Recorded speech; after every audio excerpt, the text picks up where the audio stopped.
So, allow me first to apologize in advance for my original comment posted. Mother Jeanine,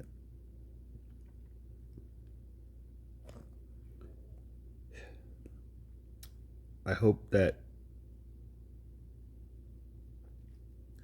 you can understand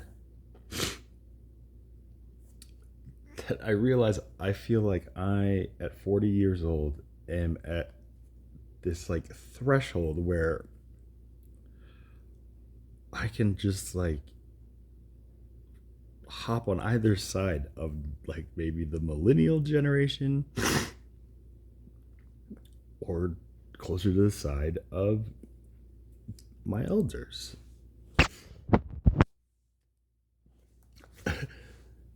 And again, if we're talking about privilege, it was something I would always think is like just being Asian. Just like, yeah, I mean, anytime you hear black and white, like,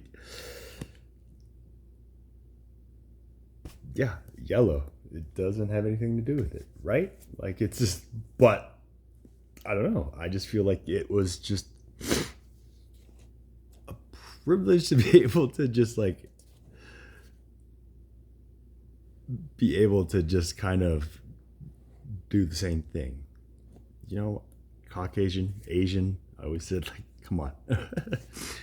If you don't embrace that Asian in you white skinned people, then you're just cocks. Like, so, and that's just a joke. But we know there are some. But again, just being born and raised under a very traditional Korean upbringing where that's pretty much like respect your elders. That's just implanted in our brain. It's not like this racism. It's respect your elders. If anybody's older than you, you respect them. They're older than you. But then on the other side, it's like anybody younger than you, you could treat the way that those older. And that's where like the bullying thing starts.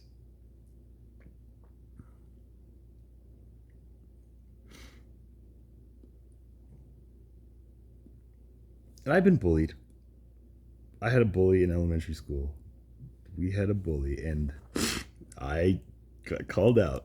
And Karate Kid, the original, was huge, number one, and the crane kick. Again, I saw the new Karate Kid, and yeah, I mean, like, nothing's more ridiculous than the crane kick in a practical, like, combat situation. But fifth grade, here I am. It's after school. Oh my gosh, Charles is gonna fight Jared. Like, and I've always asked my dad, like, Dad, can you teach me like karate? And he just like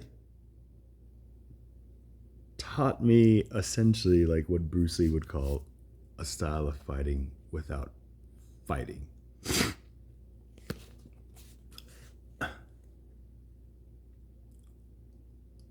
He didn't teach it. I mean, I learned it.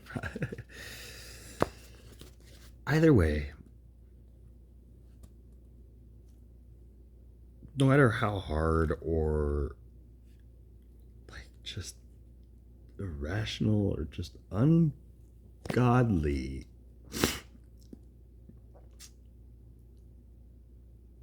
my dad like made me feel like in the past, again, that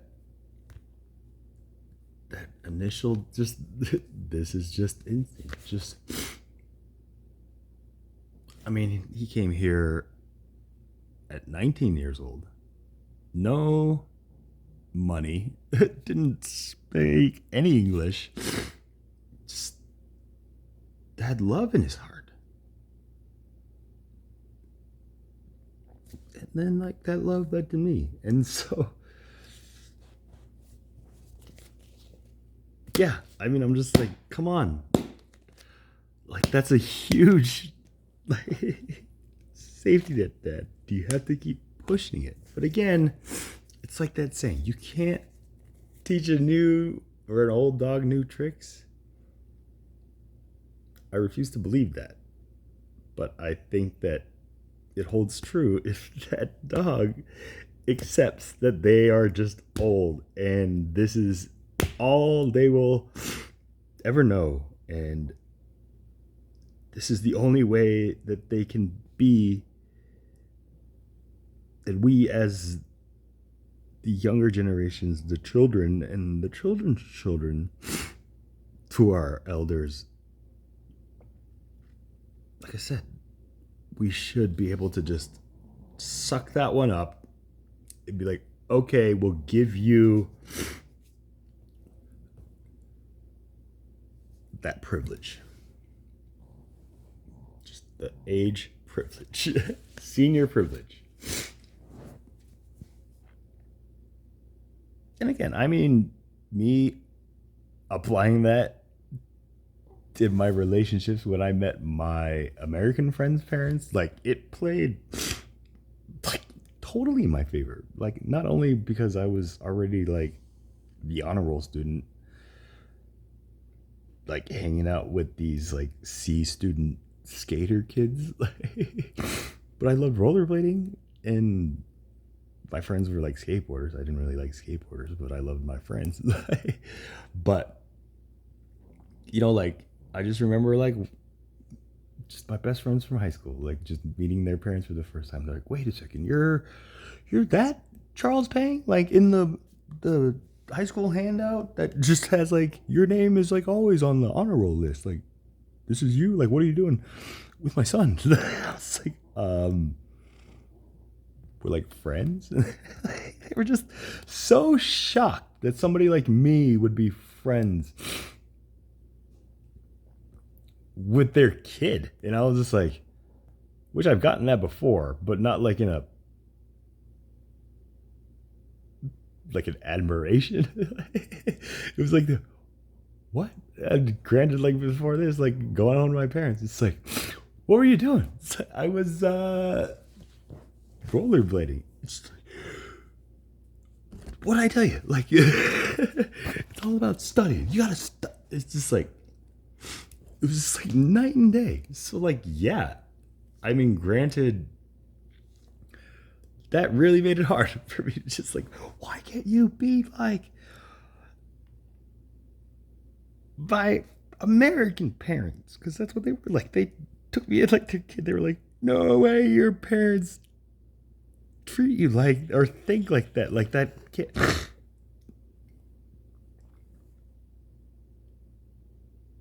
So I'm like grateful for that. But again, I had to come to the realization that that's a ridiculous expectation of me. An American child born of Korean immigrants telling his parents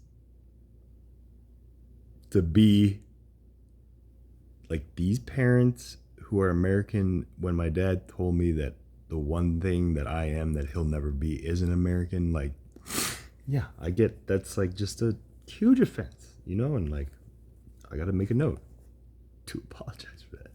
I've come to a lot of realizations and actualizations and just like meditations where I'm just like, oh my gosh, I gotta break out a list and just get a bunch of like, I'm sorry and thank you cards. But I mean, to stay on point, when I posted that comment, it was just sent.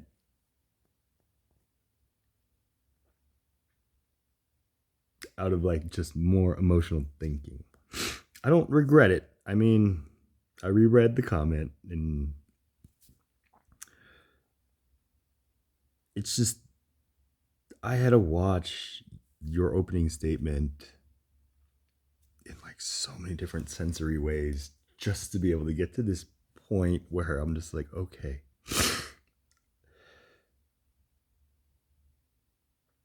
I've funneled through all of that negativity that I just felt just hearing the tone that your generation just speaks about the world in, which I'm sure drives the younger generation than me absolutely crazier than like it does me. But my crazy is just like like a do you not see that like you know. And again, it's just I don't know really how my elders want me to deal with that. You know, like psychology. It's just like this is your self-actualization or so I just keep telling myself, you know, if it sounds like they're pointing a finger at somebody, they're really pointing three fingers back at themselves. And just kind of look at it that way, Charles. Look at it that way. So through my meditation, I was listening to your opening statement. And I feel your heart. And I get it. Like kids, she's not the bad guy. She's just our elder, the generation of our elders. And she's just the voice, I guess, for Fox Media, for that generation of elders on that agenda. If you believe in fake news and all that stuff. And then on the flip side, we got, you know, Greta Thunberg, like, and I hear her just heart, and it breaks my heart. And then I hear this, and it just like, and then it breaks my heart. So it's just like, okay. Which is good. I mean, a broken heart from love is fine, but a broken heart just from like, just trying to absorb like the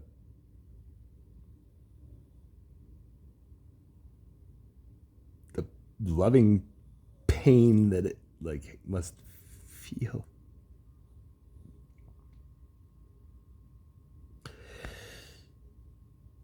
And the great thing about just, you know, like I just tell myself, hey, if it's not just like love, then hey, we can rebuild it to be stronger. So in that sense, I've done this and just like, just pieced it back together to a point where I feel like I've just kind of meshed both hearts together and hopefully have them beating as one, even though one beats it, the other, if that makes sense, so that the blood of this nation circulates.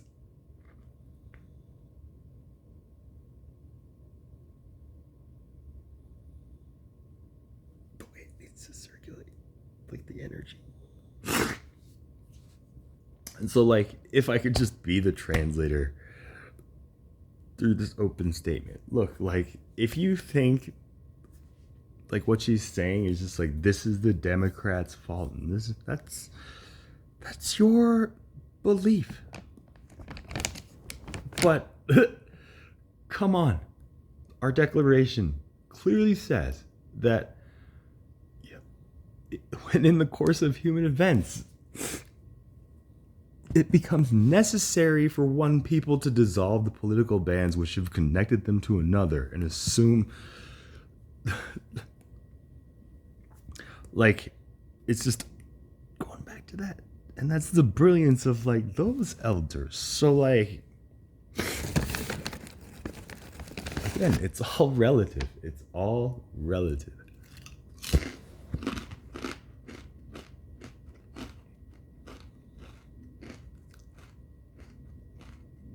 So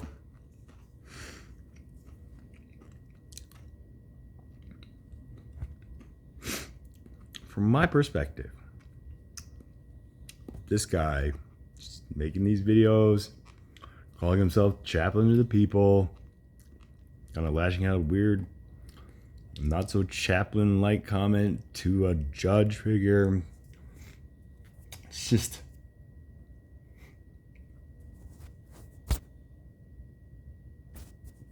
hey, yeah. I announced that I'm a chaplain. I'm the second coming of Jesus. I'm all that. And I already knew that would generate probably a lot of, not love or fear, but just like or fear until they get to know me, and hopefully I win them over to the love side and get them to understand what I believe.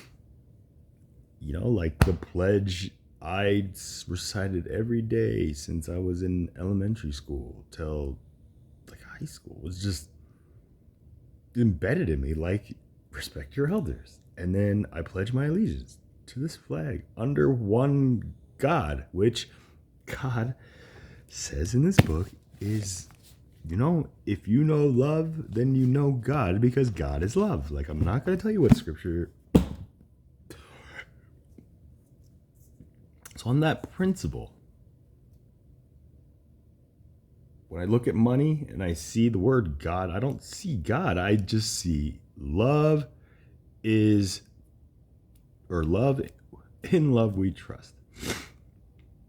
You know, one nation under love.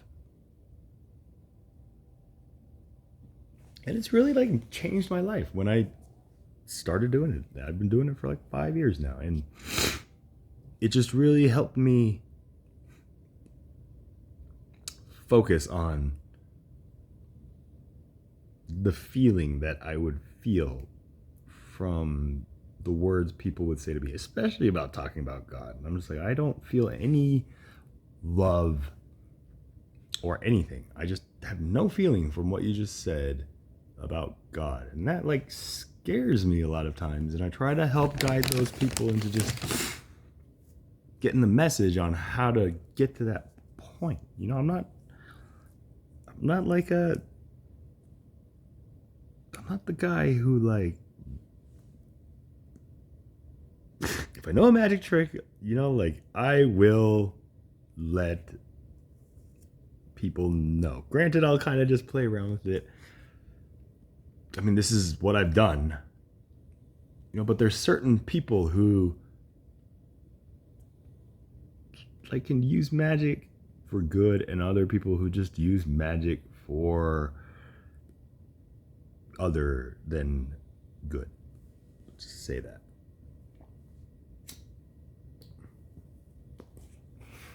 And again, like this book is like magic. Once you get like the parts and pieces and all the strings that go together and all that stuff, like when you reach that magician status, like, trust me, you'll be like, oh. But again,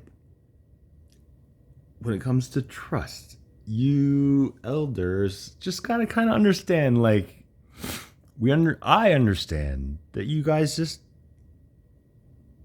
raised our generation the way that you guys were raised. I can't fault you for that. I mean, hey, stick with what you know. There are some who choose to go the opposite way. Like, I never, ever let my child go through that. So it's black and white in that sense. You know, either stick with what you know or go with the exact opposite of what you've been told. And I've seen it work both ways. My parents, I guess, were like a good mesh, but again, like just being a direct son of two immigrants and just having like American is an identity, you know, like to me it is.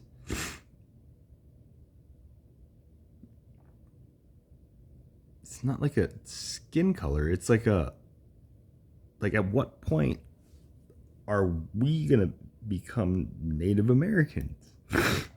When we get invaded and wiped out? Like, no, like, if we can just accept and just be like, hey, yo, black, white, screw that. If you're asking about just my heritage or whatever, I am Native American. And there is no question about that. We just know we're not talking about those ancestors, we're all connected. So, like our great, great, great, great, great, great forefathers.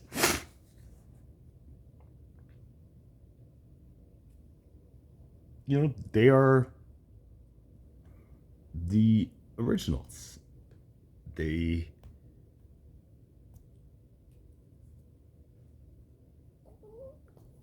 Their lives were sacrificed so that one day we could have this privilege to be able to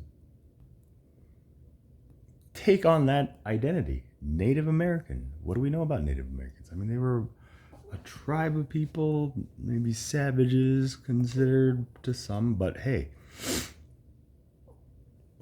when the European settlers came over here, without them, they wouldn't have had a chance. Granted, things played out as it did, but that's just the laws of nature. That's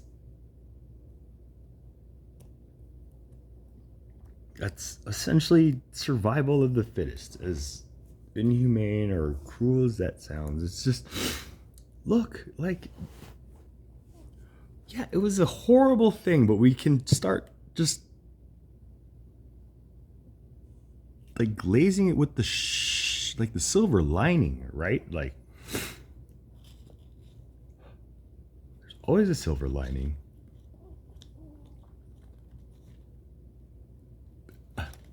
If you're God, because God, according to Voltaire, is a comedian who doesn't, or is playing to an audience that doesn't want to laugh.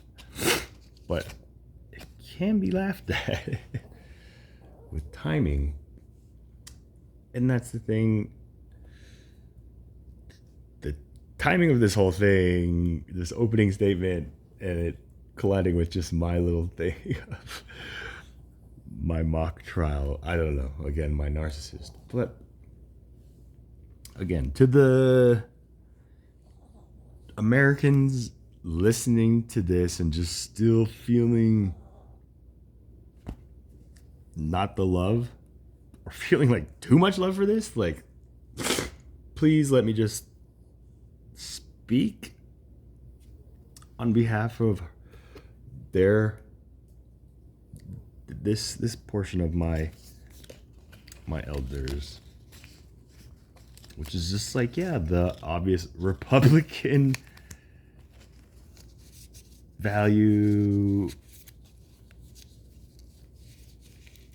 senior American, which to me is just, yeah, they have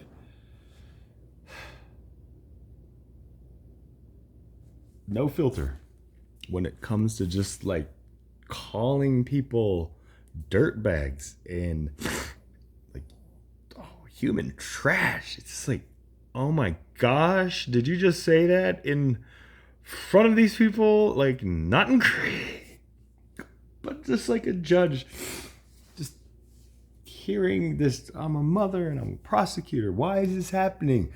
Like, we don't know his motive, but I don't care about his motive. Like, I'll tell you what's happening. It's these Democrats and these and it's just like, I'm at a point where it's just like, is that really what you believe? Or are you just reading this teleprompter? And that's just kind of where I'm at with this. But again, I'll give the benefit of the doubt because I know love. I don't want to fear my elders. And I don't want my elders to fear me in the sense that I'm going to teach their kids to hate them. I know that's a big fear. And I see why. But if anybody can do that bridge, I know I can. And so, to my fellow mother Jeanines and the parent Jeanines out there, just look.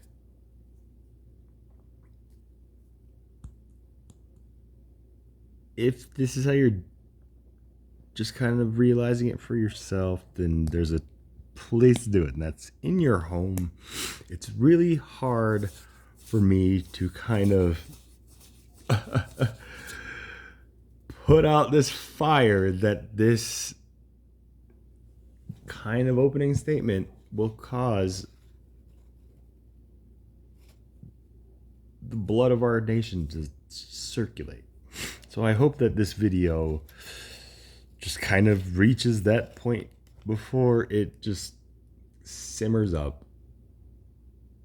And this is like a test for the universe. Just like, come on, how are you gonna talk for these people you represent? And so again, Jeanine, like, kids, like, yes, we know this is happening because our original answer to this wound of just like this problem was fixed not by cleaning the wound and like addressing the wound and then dressing the wound and then stitching it up, letting it heal, nice and boom, little scar. We didn't do that. And it was their generation, it's just easy thing. What do you do when you get a cut? Just put a Band-Aid over it, deal with it later. And our Band-Aid to deal with these people who at the time just, mental disorders, all this stuff was just like so taboo. And just like, I understand, and the younger generations just want us to understand, just like, you think like things are just kind of inside closed doors now, like, just know that you guys got it a lot easier than we did. And I know that, but again, it's all relative depending on how you want to look at it. So let's just stop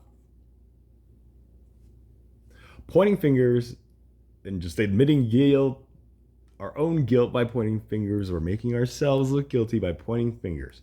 And let's just say, okay, how are we going to work together? And I like to talk like president. I want to be president. I want to be the voice of the people. Now, I'm reading the Declaration. It's just like, it's perfect.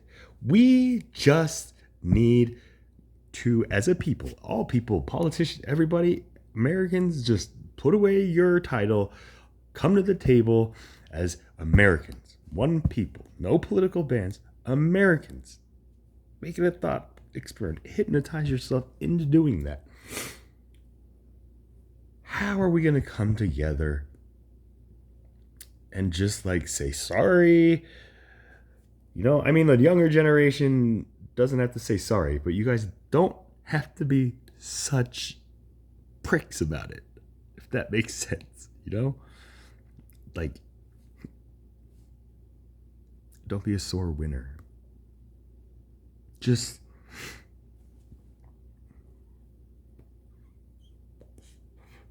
learn from our mistakes. Watch our mistakes as we're making them.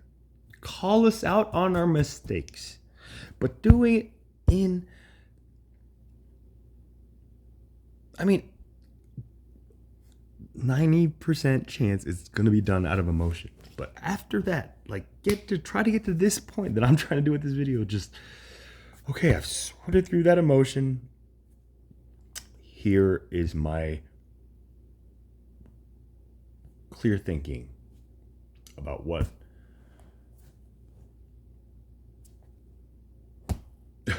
I was so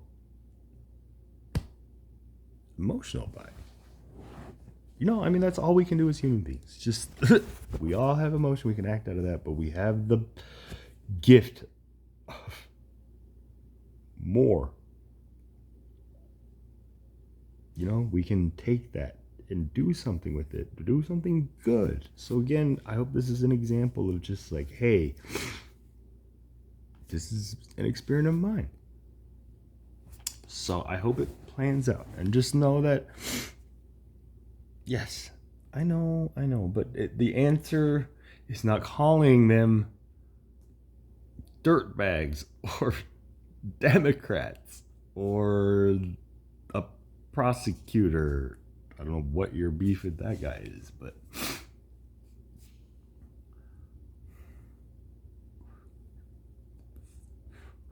again,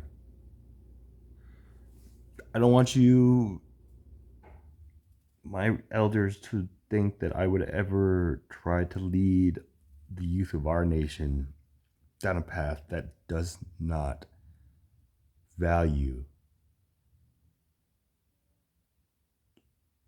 what you and our ancestors have done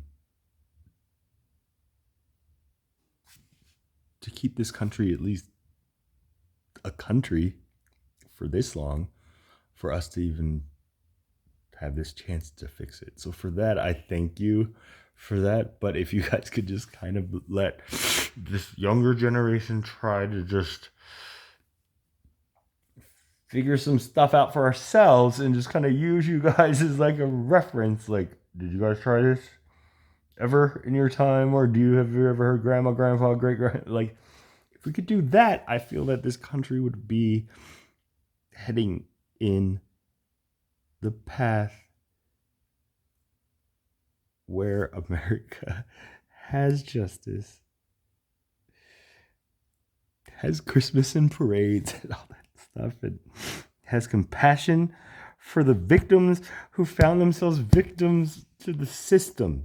You know, they're victims too. So when you say, I don't care about his motives, I care about the victims, well, then you should care about his motives, because if we had cared more about the motives of my generation when we were in the system, things would have been different. But again, the fact that you put out that those prosecutors are hoping to just set that ridiculous, scary sounding goal, like in 10 years, we hope to have released pretty much all the people in prison. I mean, like, that's just an ideal goal. As scary as it sounds, the heart's in the right place. So let's not just judge, and anybody who judges, I'll probably step in. But again, I appreciate you for just giving me that sign, just to say, like, look, we're heading in the right direction. Obviously, this generation is just questioning, like, oh my God, like, I knew this was going to happen if we did this. So just give us a chance. You guys raised us well. Trust in yourself that you raised us well. Because my parents raised me well. And if you raised your kids well and I meet your kids, I will know that we will multiply. And if they don't, then I will try to help them find a way to realize how you raised them right.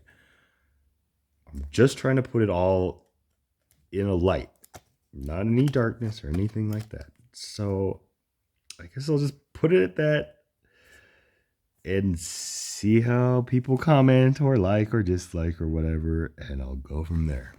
But, you know, thank you for just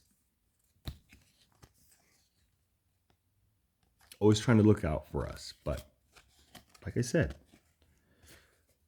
we can't just have you guys looking out for us all the time. You know, we got to show you we can fly out of this nest while you guys are alive. Rather than you guys just doing it for us and then just freaking out on the deathbed like, oh no. So, like, if you truly want to rest in peace while you're alive, let us work so that you can rest and be in peace. And then if we have any problems, then we'll come calling like, hey, sorry to ruin your tranquil moment, but I need you to bail me out of jail.